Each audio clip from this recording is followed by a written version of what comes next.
Nigerians need to pay attention to what's happening right now because President Bola Tinubu will explode Nigeria if care is not taken. According to reports, the Nigerian government is now turning to Turkey for security assistance at a time when Turkey has previously been accused by international analysts and foreign media of supplying weapons to terrorist groups operating in Nigeria. Stay with us because in this video, we will show you the footage, we will show you the reports, and we will ask the questions the Nigerian government and Nigerian media are refusing to ask. Before we go any further, please like this video, subscribe to this channel, and turn on your notification bell. This goes a long way to support the work we are doing in this channel. Thank you. Now let's get into the facts.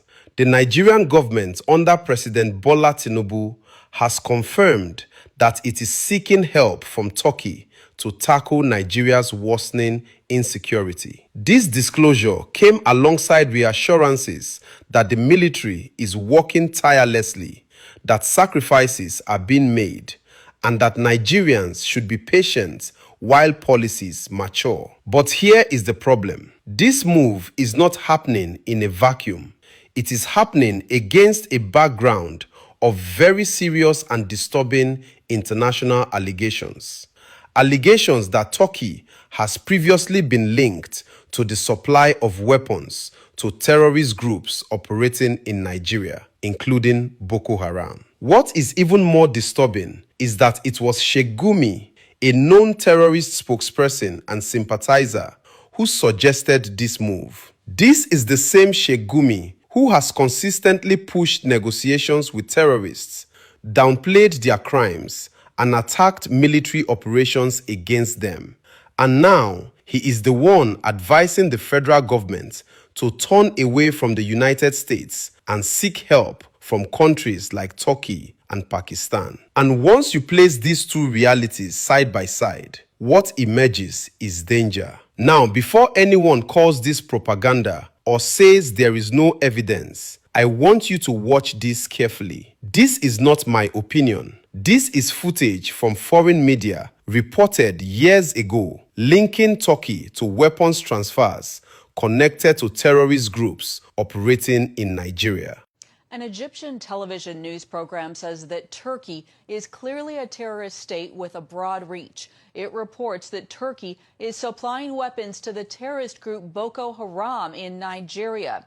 10 TV host Nashat Al-Delhi reported on a leak confirming an intercepted phone call from a few years back confirming the action.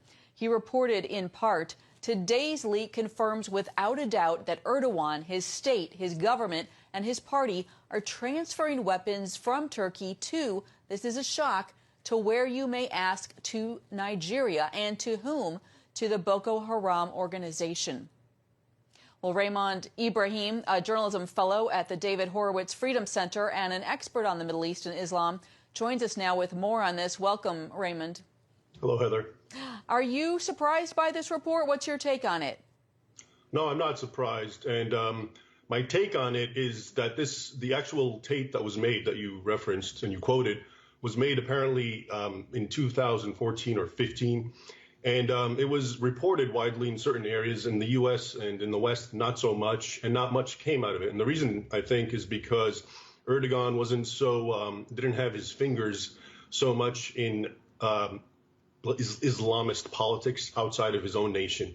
But now that we've seen, Abu Bakr al-Baghdadi, the ISIS Islamic State caliph who was killed recently, and he was found just 3 miles from the Turkish border, which is in fact one of the last, or if not the last bastion of jihadi so-called freedom fighters of attacking the Syrian government.